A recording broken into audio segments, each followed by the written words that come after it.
आप देख रहे हैं दोपहर का नंबर 1 डिबेट शो ब्रह्मास्त्र में आपके साथ अनुराग सिंह। आज देश में एक बार फिर से वक्फ संशोधन कानून को लेकर बहस शुरू हो गई। ये बहस शुरू हुई नए वक्फ कानून को चुनौती देने वाली याचिकाओं पर आए सुप्रीम कोर्ट के अंतरिम आदेश को लेकर। इसमें सुप्रीम कोर्ट ने वक्फ अमेंडमेंट एक्ट के 3 प्रावधानों को स्थगित कर दिया। हालांकि सुप्रीम कोर्ट ने पूरे कानून पर स्टे लगाने से इनकार कर दिया जो मांग याचिकाकर्ताओं की थी। सुप्रीम कोर्ट ने यह भी कहा कि याचिकाकर्ताओं का यह कहना कि इस नए कानून के जरिए सरकार वक्फ संपत्तियों पर कब्जा करना चाहती है, यह पूरी तरह से निराधार है। सुप्रीम कोर्ट ने अपने आदेश में केंद्र सरकार की मंशा को सही माना है। सुप्रीम कोर्ट के फैसले को अपने अपने हिसाब से लोग हार जीत में बताने की कोशिश कर रहे हैं, अपने अपने हिसाब से लोगों का आकलन। लेकिन इसका दूसरा पहलू सियासी है। इस पर सियासत शुरू हो चुकी है। कौन क्या कह रहा है और मुस्लिम पक्ष इस फैसले को कैसे देख रहा है, इन सारी चीजों को सबसे पहले आपको दिखाते हैं, फिर इसी मुद्दे पर करेंगे चर्चा। सबसे पहले यह खास रिपोर्ट आप देखिए।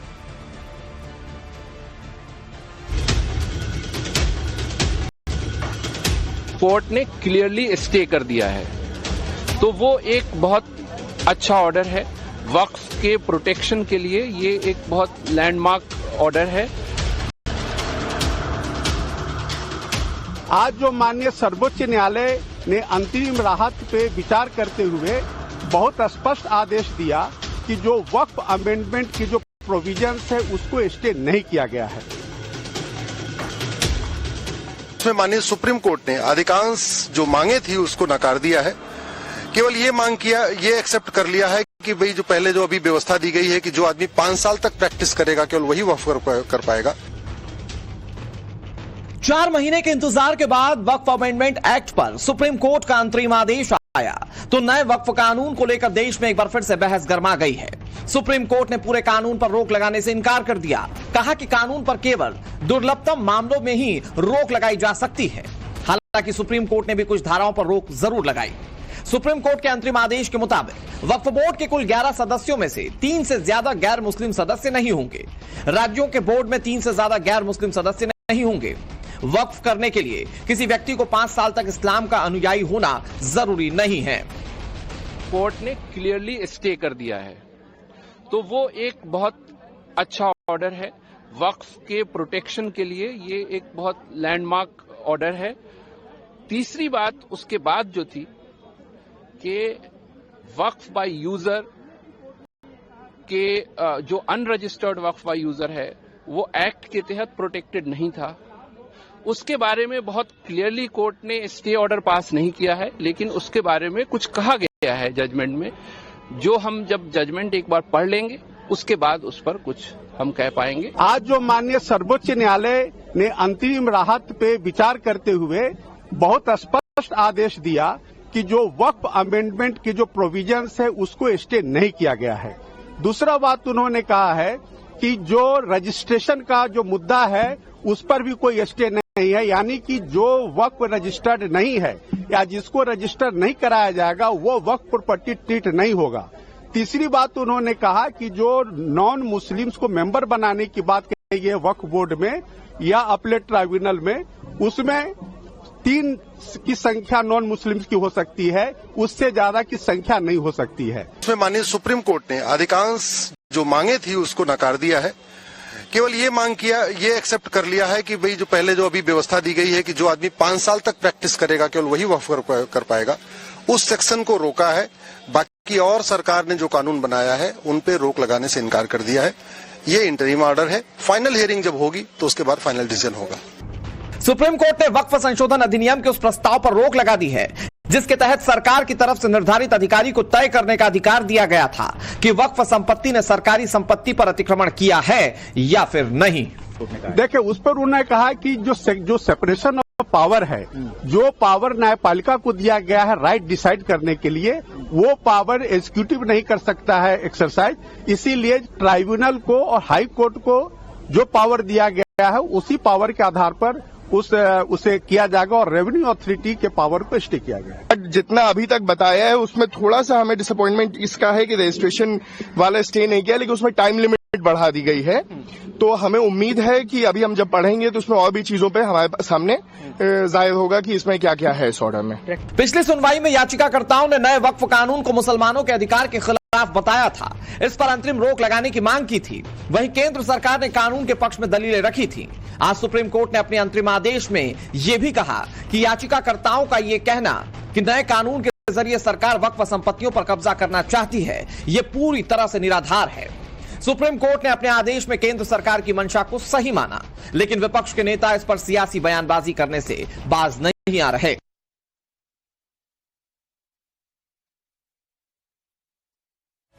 कोर्ट के आदेश पर हर पक्ष अपने हिसाब से हार जीत के रूप में पेश कर रहा है, लेकिन इंतजार है सुप्रीम कोर्ट के फाइनल फैसले का।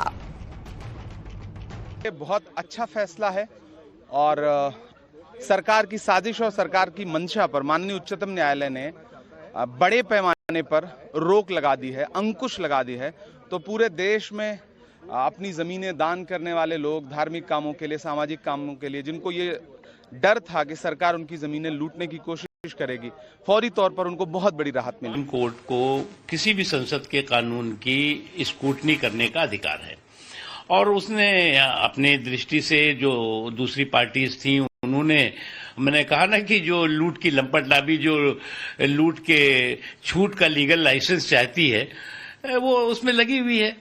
लेकिन जहां तक सवाल है कि आज भी हम, अगर आप मुझसे पूछेंगे, और देश भी इस बात से संतुष्ट है कि वक्फ के पूरे सिस्टम में जिस तरह की लूट का एक धंधा चल रहा था, उस लूट के धंधे पर जो है वो लगाम लगानी जरूरी थी। कोर्ट ने इस पे फैसला किया है, सरकार जरूर उसको देखेगी, लेकिन मेरा मानना है कि इस सुधार पर किसी भी तरह का सांप्रदायिक प्रहार जो है वो स्वीकार नहीं होना चाहिए।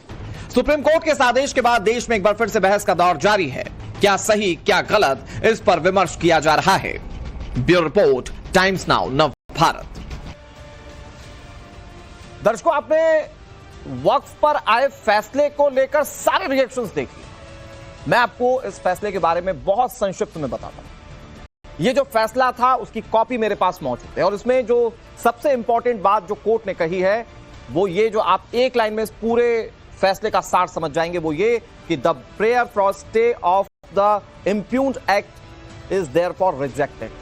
मतलब कि जो मांग की गई थी याचिकाकर्ताओं की ओर से कि इस संशोधन को रद्द किया जाए, उस पर कोर्ट ने कहा कि ये आपकी याचिका जो है उसे रद्द किया जाता है। हां, कुछ प्रावधानों पर सुप्रीम कोर्ट ने स्टे लगाया क्योंकि ये अंतरिम फैसला है, इसलिए मैं आपको बता रहा हूं कि ये स्टे है। उसमें धारा 3R, जिसमें 5 साल मुस्लिम प्रैक्टिशनर होना वक्फ की जमीन देते वक्त अनिवार्य नहीं है, इस पर सुप्रीम कोर्ट ने क्लियर कर दिया।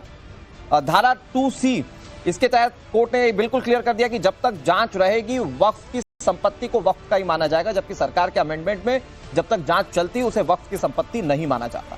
धारा 3C के तहत कोर्ट ने बिल्कुल क्लियर कर दिया कि जो सरकार ने अधिकार दिया था कलेक्टर को जांच करने का और वक्फ की संपत्ति डिसाइड करने का कि वक्फ की है या नहीं है, उसे फिलहाल स्टे कर दिया गया है। इस पर अभी चर्चा होगी। लेकिन एक चीज उसमें बहुत नोटिस करने वाली है, वो ये कि वक्फ बाय यूजर पर सुप्रीम कोर्ट ने कोई टिप्पणी नहीं की है। इसका मतलब यह है, एक लाइन में लबोलवाब ये कि आपको कागजात तो दिखाने पड़ेंगे, क्योंकि इसी वक्फ बाय यूजर को लेकर कई लोगों ने अपने तर्कों के साथ सरकार के अमेंडमेंट का विरोध किया। लेकिन सरकार ने जिस तरह से अपनी मंशा को रखा और जिस तरीके से कोर्ट के सामने बहस हुई, कोर्ट ने वक्फ बाय यूजर पर किसी तरह की कोई टिप्पणी नहीं की। जबकि कपिल सिब्बल जैसे वकीलों ने ये दलीलें पेश की थी, कहा था कि जो 300 साल पुरानी प्रॉपर्टीज है उस पर हम लोग कागजात कहां से दिखा पाएंगे, लेकिन इस पर कोर्ट ने बिल्कुल क्लियर नहीं कहा, कुछ भी नहीं कहा। इसका मतलब यह है कि वक्फ बाय यूजर को लेकर जो सरकार का अमेंडमेंट था वो लागू रहेगा। इस पर बातचीत करने के लिए कई सारे मेहमान हमारे साथ जुड़ गए, उनका तारुफ आपसे करा दें। हमारे साथ बातचीत करने के लिए रतन शारदा जी जुड़ गए, जो कि जाने माने राजनीतिक विश्लेषक हैं। हमारे साथ शादाब शम्स जी जुड़ गए, जो कि उत्तराखंड वक्फ बोर्ड के चेयरमैन हैं। हमारे साथ वरुण सिन्हा जी जुड़ गए, जो कि सुप्रीम कोर्ट के वरिष्ठ वकील हैं। हमारे साथ तारिक खान जुड़ गए, समाजवादी पार्टी के प्रवक्ता। नूर अहमद अजहरी साहब हमारे साथ जुड़ गए, स्टेट प्रेसिडेंट है all India Muslim personal law board के। अश्विनी कुमार मिश्रा हमारे साथ जुड़ गए, कांग्रेस पार्टी के। सभी मेहमानों का बहुत बहुत स्वागत। बहुत जल्दी से सुप्रीम कोर्ट आपको लिए चलते हैं। अब से कुछ देर पहले गौरव, जब इस फैसले पर बातचीत की जा रही थी तब भी चीजें कुछ अपुष्ट दिख रही थी। क्या ये पूरी तरह से क्लियर हो गया है कि सरकार, सुप्रीम कोर्ट का इंटरिम जजमेंट क्या है? अगर आप समराइज कर पाए हमारे दर्शकों के लिए।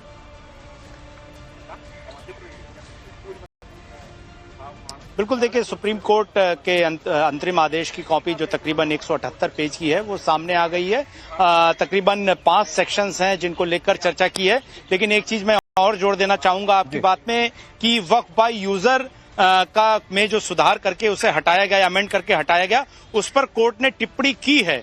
हम ये नहीं कह सकते कि कोर्ट ने उससे टिप्पणी नहीं कही है। कोर्ट ने अपने आदेश में स्पष्ट कहा है कि if the legislature in 2025 finds that on account of the concept of work by user whose government properties have been encroached upon and to stop the said menace, it takes step for deletion of the said provision, the said amendment prima facie cannot be said to be arbitrary। यानी कि court ने कहा है कि अगर केंद्र सरकार को यह लगता है कि वर्क बाय यूजर के नाम पर सरकारी संपत्तियों को कब्जा किया जा रहा है और इसको सुधारने के लिए केंद्र सरकार ने वक्फ बाय यूजर के प्रावधान को हटाया है, तो इसे आर्बिट्रेरी या गलत नहीं कहा जा सकता। दूसरा एक चीज और चूंकि बता दूं, इसके बाद आप चर्चा में जाएंगे, सुप्रीम कोर्ट ने कहा है कि ये आरोप लगाना कि वक्त में संशोधन करके सरकार जमीनों पे कब्जा करना चाहती है वक्त पे, इसका कोई आधार सुप्रीम कोर्ट को नहीं मिला है। ये अपने आदेश के 152वें नंबर पर पॉइंट पर सुप्रीम कोर्ट में साफ साफ लिखा है कि केंद्र सरकार की ऐसी कोई मंशा नहीं दिखती है कि वो जमीनों पे कब्जा करने के मकसद से इन संशोधन को लेके आई। और तीसरी बात कि 102 सालों से वक्फ प्रॉपर्टीज को रजिस्ट्रेशन करने का प्रोसेस है। पिछले कानूनों के मुताबिक तकरीबन 30 साल बीत चुके हैं, उसके मुताबिक बिना वक्फ डीड के भी आप प्रॉपर्टी को रजिस्टर करा सकें, मुतवल्ली इसको करा सकते थे। लेकिन ऐसे में अब ये कहा जाए कि ये कानून गलत है, तो कोर्ट ने कहा हम इसमें छूट नहीं देंगे, रजिस्ट्रेशन कराना होगा और बिना रजिस्ट्रेशन के ये सबसे इंपॉर्टेंट बात आपने कही। और जो गौरव आपने बताया कि सरकार की मंशा को लेकर सुप्रीम कोर्ट ने ये टिप्पणी की कि ऐसा कुछ नहीं मिला कि सरकार वक्फ की जमीन को हड़पना चाहती है, ये बहुत इंपॉर्टेंट है, क्योंकि यही कहते हुए तो याचिका दाखिल की गई थी। शुक्रिया गौरव, आपका रुख फिर से अगर जरूरत पड़ी तो करेंगे। हमारे साथ जो मेहमान है अब उनका रुख कर लेते हैं। मैं सबसे पहले वरुण सिन्हा जी आपके पास आ जाता हूं। सर, कैसे देख रहे हैं इस फैसले को? क्योंकि हमने अलग अलग रिएक्शन सुने। हिंदू पक्ष के कुछ वकील थे या जो वक्फ अमेंडमेंट पक्ष के जो वकील थे वो कह रहे थे हमारी जीत है, दूसरे पक्ष के वकील कह रहे हैं हमारी जीत है, कुछ मौलाना कह रहे हैं हमारी जीत है। कैसे देख रहे हैं सर आप? दर्शकों को कैसे समझाएंगे किसके पक्ष में फैसला गया, किसके विरुद्ध में गया?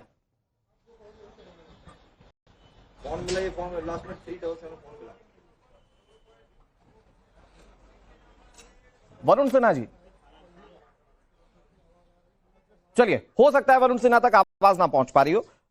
मैं बाकी दूसरे मेहमानों के पास आता हूं। शादाब शम्स जी, अच्छा फैसला है, आपके फेवर का फैसला, या जो विरोध में याचिका दाखिल कर रहे थे उनके पक्ष का फैसला है? सत्यमेव जयते, चरितार्थ हुआ है, सच की जीत हुई है।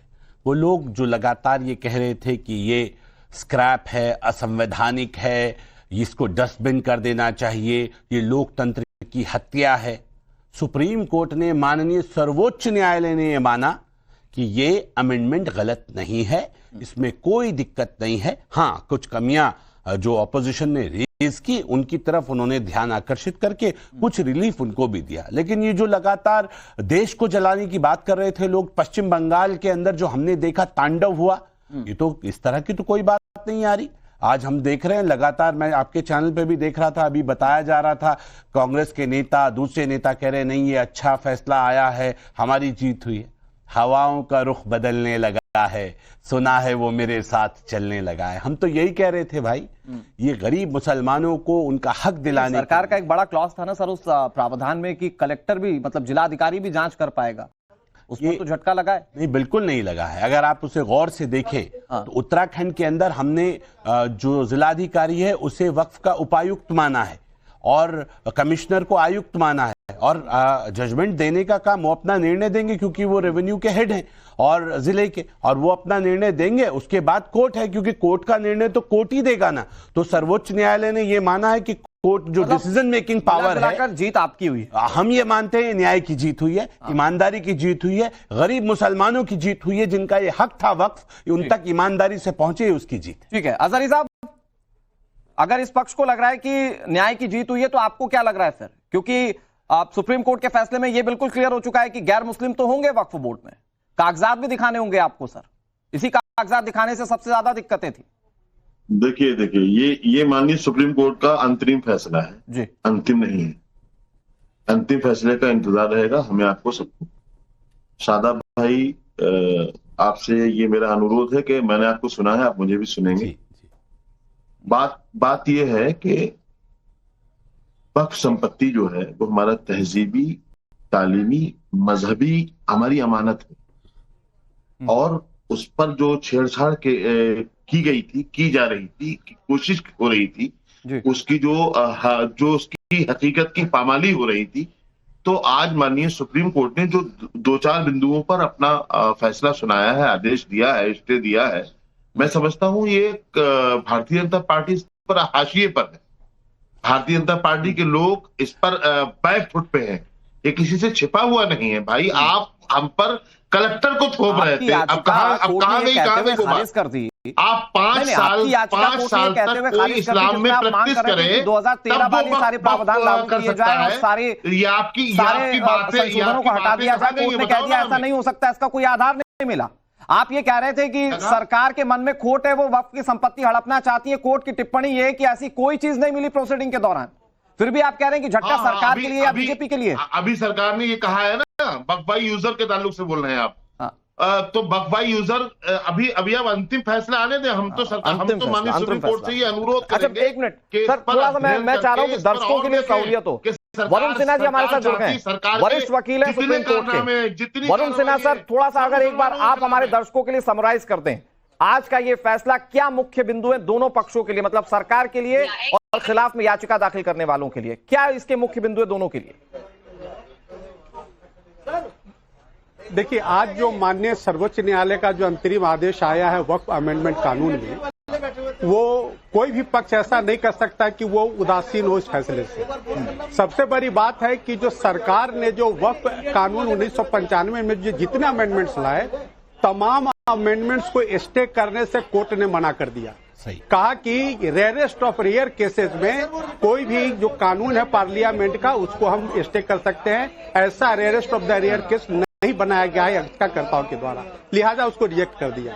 दूसरी बात जो उन्होंने कहा कि जो वक्फ वाई रजिस्ट्रेशन की जो बात थी पहले, उस पर आज के आदेश में साइलेंट है माननीय सर्वोच्च न्यायालय। यानी कि जो अमेंडमेंट के द्वारा जो वक्फ को रजिस्टर करने की बात कही गई है, वो प्रक्रिया बहाल रहेगी और वक्फ जो रजिस्टर है वही वक्फ कहलाएगा, अनरजिस्टर्ड वक्फ नहीं कहलाएगा। तीसरी बात, जो मुस्लिम जो 5 साल तक इस्लाम का प्रैक्टिस करेंगे, आप जो हिंदू समाज उस पर सरकार ने शामिल करना का फैसला बता रहे हैं। माननीय सर्वोच्च न्यायालय से कहा था कि माननीय सर्वोच्च न्यायालय जो आदेश पारित करेगा वो मान्य होगा सरकार को, तो लिहाजा उसको स्टे कर दिया गया। आता हूं।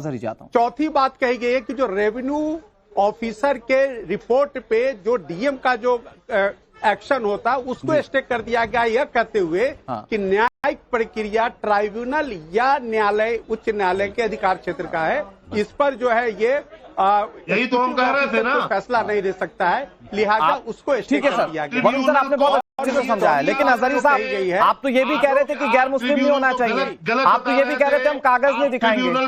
भाई कोर्ट ने तो क्लियर कर दिया ना, कागज भी दिखाना पड़ेगा सर, ट्रिब्यूनल रजिस्टर्ड तो कराना पड़ेगा, ट्रिब्यूनल रहना चाहिए। ट्रिब्यूनल में भी बैठते वाले जज होते हैं। अरे अजहरी साहब, आप उतना ही क्यों खा रहे हैं जितना आपको अच्छा लग रहा है?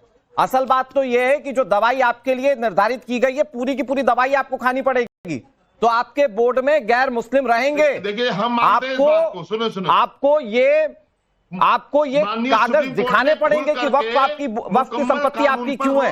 ये रजिस्ट्रेशन आपको करवाना पड़ेगा सर। लेकिन जो 2-4-5 बातें सुप्रीम कोर्ट ने ली हैं, और मैं उसे इंसाफ के प्रति एक अच्छाई समझ रहा हूं कि आइंदा आने वाले दिनों में अंतिम फैसला आएगा। ये आप स्टेटमेंट बदलते एक बार जरा सारे पैनलिस्ट को प्लीज दिखाइएगा। ये आप अपने सहूलियत के हिसाब से कह रहे हैं ना अजहरी साहब। पहली लाइन आपने क्या कही थी? ये सरकार के लिए झटका है, बीजेपी के लिए झटका है ना। और जब जजमेंट रिव्यू हो रहा है, जब हमारे साथ वरिष्ठ वकील या शादाब शम्स जी जजमेंट पर बात कर रहे हैं, तो आप कह रहे हैं कि कुछ बिंदुओं पर सुप्रीम कोर्ट ने कहा अभी आगे आपके पास विकल्प है। एक चीज तय कीजिए ना, सरकार के लिए झटका मानेंगे या अभी आप अगले कानूनी दरवाजे की तरफ जाएंगे? एक चीज और जो वरुण सर ने कही है और जो कोर्ट के फैसले में दिख रहा है कि पूरा का पूरा फैसला तो कोर्ट नहीं पलट रहा है, मतलब कि जो संवैधानिक रूप से बना हुआ कानून है, कम से कम वो पलटता हुआ नहीं दिख रहा है। तारिक खान साहब, आज के कोर्ट के फैसले को समाजवादी पार्टी कैसे देख रही है? क्योंकि वक्फ बोर्ड में दखल को लेकर राजनीतिक रूप से भी कई लोगों ने इस पर सवाल उठाए थे। कम से कम अब सुप्रीम कोर्ट की बात तो मानी जाएगी, कम से कम ये माना जाएगा कि सरकार की मंशा ये नहीं है कि वो वक्फ की संपत्ति हड़पे। ये सुप्रीम कोर्ट की टिप्पणी, सुप्रीम कोर्ट के फैसले पे ही जजमेंट पे बात करते हैं, जीत हार पे बात नहीं करते हैं। दो अहम बातें थी, एक तो वक्फ बाय यूजर, आपके जो संवाददाता है उन्होंने उस पर बता दिया कोर्ट ने क्या कहा। दूसरी बात, डीएम को एब्सोल्यूट पावर दी गई थी ये निर्णय लेने के लिए कि प्रॉपर्टी पे अगर डिस्प्यूट है तो वो वक्फ में रजिस्टर होगी या नहीं होगी। अब क्रम बाई समझिए, एक तो पहली बात कि वक्फ की जो रजिस्ट्रेशन है उसके टाइम पीरियड को बढ़ा दिया गया। कहा गया था ये कि 2 ही 3 महीने में सब रजिस्टर कर ले वरना वक्फ की प्रॉपर्टी नहीं मानी जाएगी। अब जो वक्फ की प्रॉपर्टी नहीं मानी जाती वो डिस्प्यूट जाता डीएम के पास, और डीएम को एब्सोल्यूट पावर दी गई थी, जो पावर जुडिशरी के पास है कि वो पूरा निर्णय लेगा कि प्रॉपर्टी किसकी। अब वो पावर डीएम से ले ली गई, यही तो मसला था। अब जो कोर्ट तय करेगा कि डीएम के पास पावर ना रहे। नहीं, हम लोग नहीं चाहते थे, हम लोग नहीं, ये न्यायपालिका की ताकत है। न्यायपालिका अपने लिए लड़ रही थी, हमारे लिए नहीं। आप डीएम को कह रहे हैं कि वो आप सारी बात, वो न्यायमूर्ति, मैं कह रहा हूं कि कलेक्टर से सारे अधिकार ले लिए गए वक्फ के संदर्भ में, बस यही चाहते थे आप। अरे भाई सुनिए, तो एग्जीक्यूटिव और जुडिशरी, इसका फर्क पहले समझिए। एग्जीक्यूटिव और जुडिशरी के फर्क को डिफाइन किया गया है। कोर्ट ने कहा, जो सुप्रीम कोर्ट ने कहा कि एग्जीक्यूटिव और जुडिशरी का काम अलग अलग है। आप इतने दिनों से कह रहे थे ट्रिब्यूनल का कोई काम नहीं है। ट्रिब्यूनल स्पेशल कोर्ट क्यों? आपके चैनल ने 50 वो किया कि स्पेशल कोर्ट में फैसला क्यों लिया जाएगा। आज सुप्रीम कोर्ट ने ही कह दिया कि अधिकार ट्रिब्यूनल को है, हाई कोर्ट को है। अगर टाइटल डीड फंसता है तो उस पर निर्णय लेने का तो अभी अगर मैं वक्फ बाय यूजर वाली बात कह दूं, अभी मैं कह दूं कि मूलभूत लड़ाई थी, गैर मुस्लिम भी शामिल होंगे, तो आप झट से तारिक भाई कहेंगे ये तो अंतरिम फैसला है जी, अंतरिम फैसला, अभी तो फाइनल फैसले का इंतजार कीजिए। तो फिर कलेक्टर को असीमित अधिकार या एक्सट्रीम अधिकार के मामले में आप अंतरिम फैसला क्यों नहीं मान रहे? फिर नहीं, अंतरिम है, कल को कलेक्टर को पूरा पावर भी दिया जा सकता है। हम आपकी बात से बिल्कुल सहमत हैं। नहीं, तो अब तो मामला तो न्यायालय के दर पर है ना सर, वहां जो मिलेगा वो न्याय के रूप में मिलेगा। तो सरकार अभी जो कोर्ट कह रहा है हम तो उसी को टिप्पणी मानेंगे, उसी पे तो हम चर्चा करेंगे कि भविष्य को क्रेडिट कर लेंगे। हम मौर्य थोड़ी ना। तो मतलब इसको तारिक खान और समाजवादी पार्टी इंतरिम ना मानते हुए इस फैसले को फैसला मानती है? नहीं, बिल्कुल हम अंतरिम ही माना जाएगा। फैसले को फैसला कैसे माना जाएगा? कल को हो सकता है सब कुछ पलट दे कोर्ट, लेकिन फिलहाल जो कोर्ट ने कहा है सर, तो सर वही तो बात कह रहा हूं कि कल को अगर सबूत दूसरे मिले तो मैं उसी हिसाब बिना पर तो कह रहा हूं कि फ्यूचर में कुछ और भी हो सकता है। तो आप कह रहे हैं फ्यूचर की बात मत कीजिए, कंफ्यूज कर रहे हैं सर आप। जो टिप्पणी वक्फ बाय यूजर पे की है आज कोर्ट ने, वो कल बदल दे, ये भी हो सकता है। हाँ, नहीं हो सकता, ये भी हो सकता है कि कलेक्टर को पावर मिल जाए। हाँ, ये भी हो सकता है कि कलेक्टर को पावर मिल जाए, इसलिए हमें वेट एंड वॉच करना पड़ेगा। लेकिन अभी तक जो जजमेंट आया है उसमें सुप्रीम कोर्ट ने लेकिन तारिक भाई सारी बात आपकी ठीक है और आपने बहुत अच्छा बोला, मुझे कहीं कोई दिक्कत नहीं। लेकिन इसमें आज एक बात तो सुप्रीम कोर्ट की टिप्पणी के बिना पर आपको माननी पड़ेगी कि जो सरकार थी उसकी यह मंशा वक्फ अमेंडमेंट एक्ट में यह नहीं थी कि वो वक्फ की संपत्ति हड़प ले। इस बात को तो मानेंगे आप? ये टिप्पणी है सर सुप्रीम कोर्ट की। सुप्रीम कोर्ट, देखिए सुप्रीम कोर्ट की बातों पर जो सुप्रीम कोर्ट कहे उसको सुनना चाहिए, मानना चाहिए, उस पर हम चर्चा जरूर कर सकते हैं। अब सुप्रीम कोर्ट ने ऐसा कहा, लेकिन मांग तो ये विपक्ष की थी ही, पूरे विपक्ष की, जिन लोगों ने वक्फ बिल के खिलाफ वोट किया कि हाँ ये कानून ही गलत है, लेकिन उसके कुछ प्रावधानों को गलत बताया गया। आपकी बात ये भी सही है कि पूरे जो कानून है उसको गलत नहीं बताया गया, मंशा के बारे में भी कहा गया, सब ठीक है। लेकिन अगर मुस्लिम पक्षधारों की जो मांग थी या विपक्षी पार्टियों की जो मांग थी, उसको एक जो बड़ी मांग थी डीएम की एब्सोल्यूट पावर, उसको कंसिडर किया है कोर्ट ने। अपने हितों को भी रिजर्व किया है कि हम फैसला करेंगे टाइटल डीड का, रेवेन्यू नहीं करेगा। ठीक है, रेवेन्यू अधिकारी जो कि डीएम होगा। शादाब जी जल्दी से सर। देखिए 2-3 चीजें इन्होंने बोली हैं। एक तो लगातार जो विरोध का वातावरण बनाया जा रहा था और इस वक्फ के एक बहुत खूबसूरत एक्ट, बहुत खूबसूरत चीज मैं ये मानता हूं कि वक्फ है, जो गरीबों के लिए उनको राइट्स दिलाने के लिए था, लेकिन उसके ऊपर डाका डाल के बैठे थे चंद अमीर।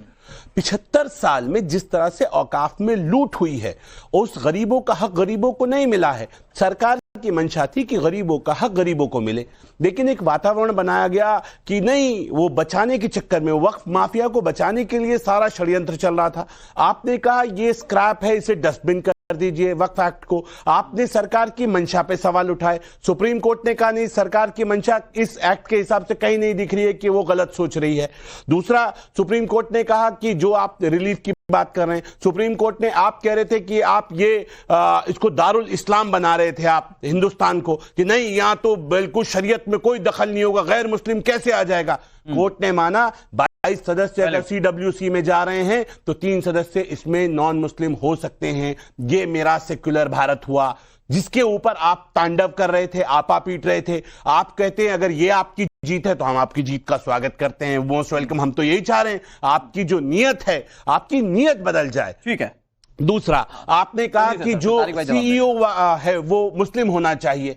हमने तो कभी नहीं कहा कि नॉन मुस्लिम नहीं होना चाहिए। हमने ये बोला था, सरकार ने ये माना था कि जो वो कह रहे हैं कि कलेक्टर को असीमित पावर नहीं दी गई, ये हमारी एब्सोल्यूट जीत। मैं आ रहा हूं उस पर भी। CEO मुस्लिम, आज भी कोर्ट ने कहा भाई प्रायोरिटी मुसलमान को दे दीजिए, लेकिन ये नहीं होगा कि निकम्मा अधिकारी है और आपने कहा मुसलमान ही रखना है, अब वो चाहे कितना उससे कुछ आए ना आए, आपने ला के CEO एक मुसलमान, ज्यादा नहीं होनी चाहिए।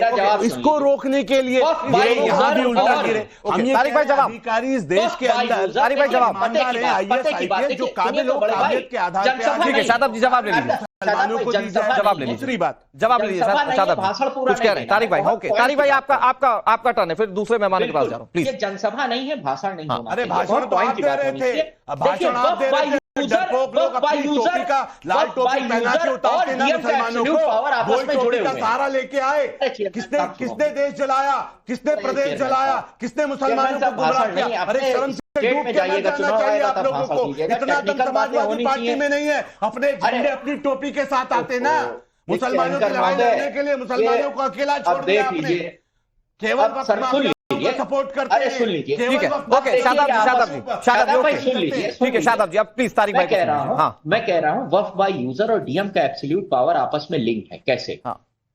एक डिस्प्यूट हुआ जो वक्फ बाय यूजर चला आ रहा है, वो सीधे गया डीएम के पास। तारिक भाई आप आगे बढ़े, आप आगे बढ़े। एक चीज मैं क्लियर करता हूं, देखिए जो कलेक्टर के अधिकार हैं वो रिव्यूज के तहत आते थे, और वक्फ बाय यूजर में ये कहा जा रहा था कि भाई 300 साल पुरानी प्रॉपर्टी का हमारे पास नहीं है और हम चूंकि यूज करते आ रहे तो वो हमारे पास ही रहने दिया जाए। तो वक्फ बाय यूजर में आपको ये बिल्कुल क्लियर कर दिया गया कि आपको रजिस्ट्रेशन भी करवाना होगा और आपको प्रमाणित दस्तावेज दिखाने होंगे। ये दोनों अलग अलग चीजें। तारिक भाई, दर्शकों को गुमराह मत कीजिए। रजिस्ट्रेशन का टाइम पीरियड बढ़ा दिया गया, उसी रजिस्ट्रेशन में दिखाना होगा कि हमारे पास कागज है, वो रजिस्ट्रेशन का टाइम पीरियड बढ़ा दिया गया। अब कागज नहीं है तो डिस्प्यूट डीएम के पास जाता, डीएम ही कह देता कि ये सरकारी जमीन है, इसको छोड़ दो, या ये आपकी जमीन है, मेरी जमीन है, इसको छोड़ दो। कौन होता है तारिक साहब? ट्रिब्यूनल में जाएगा। के ऊपर मेरी बात समझिए, यही तो चाह रहे थे कि कोर्ट डिसाइड करे, ट्रिब्यूनल डिसाइड करे। अरे तो साहब, अरे नहीं एक मिनट, नहीं एक मिनट तारिक भाई, इसको 1-on-1 समझिए। तारिक भाई मेरा एक सवाल है, तारिक भाई मेरा एक सवाल है। आप कह रहे हैं कलेक्टर के पास जाता, उस कलेक्टर की असीमित पावर को हटा दिया गया। अब आप मुझे इस बात का जवाब दीजिए कि ट्रिब्यूनल के पास जाएगा, मतलब अभी दस्तावेज नहीं है तो मामला ट्रिब्यूनल के पास जाएगा। डीएम पर आपको भरोसा नहीं है तो ट्रिब्यूनल, एक मिनट सर, मैं ट्रिब्यूनल को ही कोर्ट मानता हूं, तो मैं कह रहा हूं तो ट्रिब्यूनल के पास जाएगा तो ट्रिब्यूनल से हम इंसाफ की उम्मीद करेंगे ना। बिल्कुल, बिना कागजी आधार पर ट्रिब्यूनल क्या कोई फैसला सुना सकता है? नहीं सुनाएगा। तो फिर जब इंसाफी मिलना है आपको, तो आपको कलेक्टर की कार्रवाई से दिक्कत क्या थी? फिर भी मैं सुप्रीम कोर्ट के फैसले का स्वागत करता हूं, लेकिन आपने कहा कि आपको एब्सोल्यूट पावर कलेक्टर को नहीं देनी थी। सवाल उस बात को लेकर है। एग्जीक्यूटिव को किसी भी तरीके से जुडिशियल पावर नहीं दी जा सकती। कर रहे थे, मुसलमानों को डरा रहे थे, इसके अलावा और कुछ नहीं था। उसका निर्णय कोर्ट से होगा, ना कि एग्जीक्यूटिव से होगा। मैं फिर कह रहा हूं, कोर्ट ने अपने हितों की रक्षा की है, ये अधिकार है कोर्टों का। मैं एक लाइन में कहता हूं, कोर्ट ने न्याय किया, लंबी जिरा हुई थी, सबने अपना पक्ष रखा था, उसके बाद कोर्ट ने बता दिया किन जगहों पर स्टॉप होने की जरूरत है, फौरी तौर पर रोकने की जरूरत है और किन जगहों को जारी रखने की जरूरत है। यह न्याय है सर। और मैं सुप्रीम कोर्ट, देश के सर्वोच्च न्यायपालिका का सम्मान करते हुए यह कहता हूं कि यह हर व्यक्ति के साथ न्याय जिसके मन में इसको लेकर कोई भी सवाल था।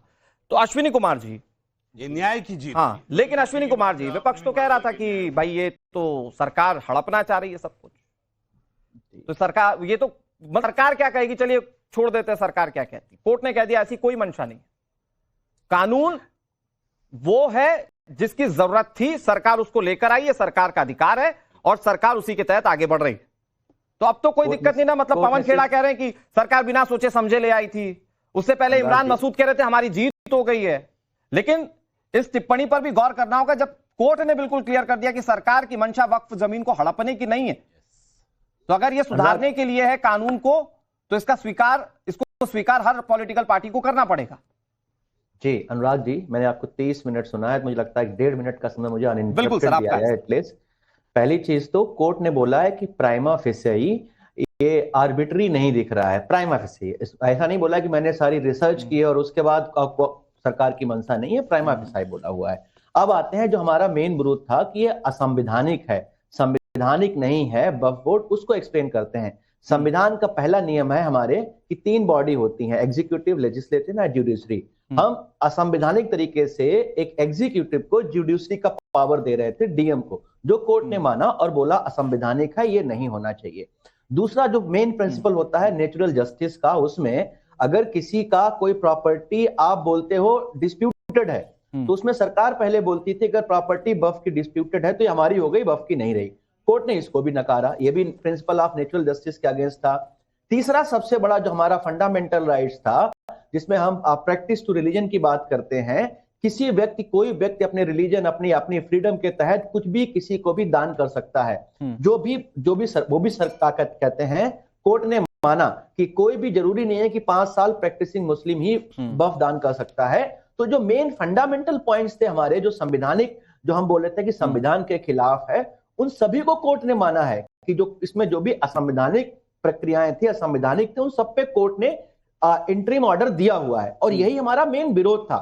रही बात वक्फ बाय यूजर की रजिस्ट्रेशन तो हमेशा से मैंडेटरी था। जब वक्फ 1991 में आया था वक्फ एक्ट, तब भी तो रजिस्ट्रेशन मैंडेटरी था। इसमें रजिस्ट्रेशन की बात अभी कहां से मैंडेटरी हो गई, उस पर हम इतना हाउल्ला क्यों कर रहे हैं, हमेशा मैंडेटरी था। नहीं बात तो की वक्फ बाय यूजर की, सुनिए ना अश्विनी सर, इसके लिए तो हल्ला कोई नहीं मचा रहा था, हल्ला तो मौलाना साहब मचा रहे थे। वो कह रहे थे हम नहीं दिखा पाएंगे कागजात, कराना पड़ेगा, हल्ला वो मचा रहे थे। अच्छा अश्विनी सर मैं रोक रहा हूं आपको। रतन सर, मैं आपके पास आ रहा हूं। वरुण सर को अभी कोर्ट की प्रोसीडिंग में जाना है, तो मैं चाह रहा हूं कि वो आपकी बातों पर, यानी कि अश्विनी कुमार की बातों पर अपनी एक टिप्पणी कर दे कि क्या सर जैसा अश्विनी कुमार बता रहे हैं वैसा ही है। मतलब वो कह रहे हैं कि इसमें बिल में बहुत कुछ संवैधानिक था, संशोधन में बहुत कुछ असंवैधानिक था, और उस स्तर पर इनकी जीत हो गई। नहीं, मैं सबसे पहले बताऊं, जो ओपनिंग सेंटेंस, जो कंक्लूजन पैराग्राफ का है माननीय सर्वोच्च न्यायालय का, उसमें कहा गया है कि प्रमा फेसाई जो स्टैट्यूट को चैलेंज किया गया है उसका कोई आधार नहीं बनता है, लिहाजा हम अमेंडिंग, ये मैंने जब चर्चा की शुरुआत की तो उससे पहले भी पढ़ के बता दिया था दर्शकों को। जी हाँ। तो सबसे बड़ी बात है कि अमेंडमेंट पे किसी तरह का स्थगन आदेश नहीं है, क्योंकि प्रमा फेसाई माननीय सर्वोच्च न्यायालय को लगता है कि स्थगन के लायक नहीं है। अब बात आई कि जो उन्होंने कहा कि मेन जो फोकस है वो रेवेन्यू ऑफिसर्स के रिपोर्ट और जो कलेक्टर के पावर पे है, तो उसको बजाय कि एग्जीक्यूटिव के ऑर्डर से उसको टेक ओवर करती सरकार, उसको न्यायिक प्रक्रिया में जाना होगा, ट्राइब्यूनल और हाईकोर्ट के पास। और जब तक उसका फैसला नहीं हो जाता है तब तक उनके कब्जे को सरकार नहीं ले सकती है। यानी कि टाइम का जितना भी लग जाए उस प्रक्रिया में, उसके हिसाब से चलना पड़ेगा। लेकिन जो सबसे अहम बात है कि जब वक्फ बाय यूजर को स्टे नहीं किया गया है और उसका रजिस्ट्रेशन मस्ट किया गया है, ऐसी सूरत में उसका क्या होगा, जो प्रॉपर्टी अनरजिस्टर्ड है उसका क्या होगा। तो उसके लिए सरकार, इसमें जो पूरे आदेश में आप सिर्फ इतना कह सकते कि उनको भी न्यायिक प्रक्रिया में जाना होगा, ऐसी बात नहीं। एग्जैक्टली सर, जो प्रॉपर्टी अनरजिस्टर्ड है वक्फ बाय यूजर या किसी भी सारी लड़ाई तो इसी बात की थी ना कि वक्फ के पास ये असीमित अधिकार थे। सबसे अश्विनी कुमार सर, आज की सारी लड़ाई तो इस बात की थी ना कि वक्फ के पास जो असीमित अधिकार थे, उसमें सरकार ने बस ये बोला कि आप जिलाधिकारी का भी दरवाजा खटखटा सकते हैं। अब कोर्ट ने बिल्कुल क्लियर कर दिया कि नहीं साहब, आप जाइए ट्रिब्यूनल के पास। लेकिन फिर मैं कह रहा हूं, कागज तो दिखाना पड़ेगा ना साहब। आप पहले कह देते थे नहीं वो वाली हमारी है, अब ये तो नहीं कर पाएंगे आप। कभी नहीं। ये गलत प्रोपोगेंडा है। वरुण जी बहुत बहुत शुक्रिया आपका। अनुराग जी, मैं भी लॉयर हूं, और ये जस्ट प्रोपोगेंडा है कि हमने कागज नहीं दिखाएंगे, रजिस्ट्रेशन नहीं कराएंगे। इनफैक्ट कोर्ट ने, सरकार ने बोला है पार्लियामेंट में खड़े होकर के कि 99% आप वकील हैं, कपिल सिब्बल का कद जानते होंगे, वो कांग्रेस पार्टी में भी रहे। उन्होंने कहा कि 300 साल पुरानी जमीन का, कोर्ट के अंदर की बात बता रहा हूं सर, उन्होंने कोर्ट के अंदर दलीलें पेश करते हुए कहा था 300 साल पुराने कागजात कहां से लाएंगे साहब। तो वो तो एक ब्रिज बनाने की कोशिश कर रहे थे, जिसमें ये बताने की कोशिश कर रहे थे कि जो चलता आ रहा है, जो धार्मिक प्रैक्टिसिंग में जो चलता आ रहा है उसको चलने दीजिए, आप हमारी है तो हमारी रहने दीजिए, इस पर कोई भी डाउट या कोई भी प्रश्न चिन्ह न लगने दीजिए। ये कपिल सिब्बल ने कहा था कोर्ट में। अनुराग जी, मैं थोड़ा सा, मुझे 20 सेकंड दो, मैं सर 20 सेकंड आप ही मैं क्लैरिफाई करता हूं। एक तो कुछ प्रोविजन थे जो नॉन कॉन्स्टिट्यूशनल थे, जिसको हमने चैलेंज किया और कोर्ट ने उन पे इंटरिम ऑर्डर दिया है। दूसरा, जो प्रोविजन डिस्प्यूटेड है उनके लिए कोर्ट बोला है कि अब ट्रिब्यूनल हमेशा से है, ट्रिब्यूनल हमेशा रहेगा। जो आपका जो डिस्प्यूट है, ट्रिब्यूनल में जाओ, let tribunal take the call. वो हमेशा से प्रावधान था, उसमें कोई ऐसा अमेंडमेंट नहीं हुआ है, ना ही सरकार ने कोई अमेंडमेंट किया। सरकार जो यही हम कह रहे थे, सरकार ने कोई अमेंडमेंट किया नहीं, आप झूठ बोल रहे थे। सरकार ने जो मेन अमेंडमेंट किए थे वो कोर्ट ने सारे चैलेंज किए जो नॉन। अच्छा रतन शारदा जी, आप भी क्या ऐसे रिव्यू करते हैं कि सरकार ने जो मेन अमेंडमेंट किए थे वो सब कुछ कोर्ट ने स्टे लगा दिया है और सब कुछ पहले की तरह हो चुका है, 2013 की तरह हो चुका है, जो कांग्रेस पार्टी ने दिया था, एक्सट्रीम अधिकार दे दिया था वक्फ बोर्ड को? क्या कोर्ट के उन कुछ पॉइंट्स पर स्टे लगाने के बाद सब कुछ क्या 2013 की तरह हो चुका है क्या? देखिए अनुराग जी, यहाँ पर ऐसा है कि कंसोलेशन प्राइज मिला, उसको मेन प्राइज मिल गया, ऐसे कह के लोग यहाँ अपनी छाती ठोक रहे हैं, ऐसा नहीं है। पहले हमें समझना होगा कि इस वक्फ बोर्ड के बिल को लाने की आवश्यकता क्यों पड़ी। इसलिए पड़ी कि 1995 में ऐसे अधिकार दिए गए वक्फ बोर्ड को कि जिस जमीन पे उंगली रख दे उसकी हो गई, और जिसको कष्ट है गैजेट में आएगा, गैजेट कोई पढ़ता नहीं है बेचारा आम आदमी, वहां जाके झंडा गाड़ देंगे, फिर आदमी जाएगा उसी वक्फ पे पास जिस वक्त में जमीन दबाई थी, यानी मेरा कातिल, मेरा गुनाहगार, मेरा मुंसिफ बनेगा, ऐसा उसके अंदर कानून में था। और जब तक वो लड़ेगा उसके 20-30 साल निकल जाएंगे, कब्जा किसी और का हो जाएगा। आपको एक बात मैं बताऊं, मेरा 100 डिटेल इस समय छोटे ही मिले हैं। 1913 से लेकर 2013, ये किरण रिजिजू का रिमार्क है पार्लियामेंट में, 1913 से 2013 तक वक्फ बोर्ड के पास 18 लाख एकड़ जमीन थी। 1995 और 2013 के अमेंडमेंट के बाद, कांग्रेस के यूपीए शासन के बिल के बाद में वो संपत्ति 21 लाख एकड़ ऐड हो गई। आप सोचिए ऐसा क्या उसके अंदर चमत्कार था कि जो 100 साल में जितनी जमीन नहीं थी उसको इन्होंने 10 साल के अंदर जमीन पे कब्जा लिया। ये जो गैर कानूनी कब्जाने का प्रोविजन वक्फ बाय यूजर का एक गैर कानूनी था, वो लोगों के ऊपर जो मंदिर 1300 साल इस्लाम के पहले जो जमीनें थी वो भी इस्लाम जिसको कब्जा करने की बातें कर रहे थे वक्फ बोर्ड के थ्रू, उसको रोक लगाने के लिए बिल आया था। उस बिल को पक्षपाती नहीं है ऐसा कह के सुप्रीम कोर्ट ने रतन सर, आपने बहुत इंपॉर्टेंट पॉइंट उठाया। देखिए हम लोग आज सारी चर्चा को कर रहे हैं, 2 मिनट बोलने नहीं दे रहे। आजारी जी, रतन शारदा जी, मेरे पास डिबेट, मैं देखिए मैं आपके पास पौने घंटे बाद आया, आप मुझे 2 मिनट बोलने का मौका नहीं दे रहे। मेरे पास वक्त लिमिटेड है सर, क्योंकि हमारे साथ। हाँ, तो मुझे मत बुलाते लास्ट में ना, ठीक है, मैं डिबेट छोड़ता, आप करते रहिए डिबेट। मैं सर माफी चाहूंगा, आज मेरे साथ नहीं, आप मुझे फिर आखिर में क्यों बुलाते हैं? लोग बार बार बहस करते हैं, उसको करने देते हैं आप। अच्छा सर, अपनी बात जल्दी से कह लीजिए, जल्दी से कह लीजिए सर। आपकी नाराजगी जायज है, मैं आपकी नाराजगी जायज है, आप सही कह रहे हैं, लेकिन वक्त लिमिटेड होता है। मुसलमानों, आप नहीं चाहते कि ढंग से रतन सर, आप अभी जो बातें कह रहे हो उसमें कुछ काम की बातें भी कह सकते हैं। धन्यवाद, बहुत बहुत। चलिए सर, बहुत शुक्रिया आपका अजहरी साहब। लेकिन रतन जी ने जाते जाते जो बात कही वो ये कि आपको ये भी तो समझना पड़ेगा ना कि सरकार ने ये बदलाव किया क्यों। उस असीमित शक्ति के बारे में बोलना पड़ेगा, जो बेतरतीब तरीके से भूमि अर्जित की गई उसके बारे में बोलना पड़ेगा। अजहरी साहब जल्दी से। देखिए शक्तियां तो ये अपने अंदर लाना ही चाह रहे थे, वक्फ बोर्ड के जरिए चाहते थे। जैसे इन्होंने दीगर अल्पसंख्यक मंत्रालय है, कई एक बोर्ड हैं, उनमें मुसलमानों को जगह तक नहीं दी, जिनमें मुसलमानों को फायदा हो सकता था, मुसलमानों को सुविधाएं मिल रही थी, सहूलियात मिल रही थी, वो इसमें भी हिंदू समाज को दाखिल करना चाहते थे। वो चाहते थे इस पर कब्जा हो हमारा, वो चाहते थे जो अवैध कब्जा हुआ उन्होंने हर हाल में देश में नफरतों का माहौल पैदा किया था। पर लगाम लगी है, ज्यादतियों पर लगाम लगी है इस एक्ट के माध्यम से। गुंडागिर्दी वक्त भी नहीं चलेगी, आप किसी की संपत्ति के ऊपर अपना नाजायज अधिकार नहीं जता सकते।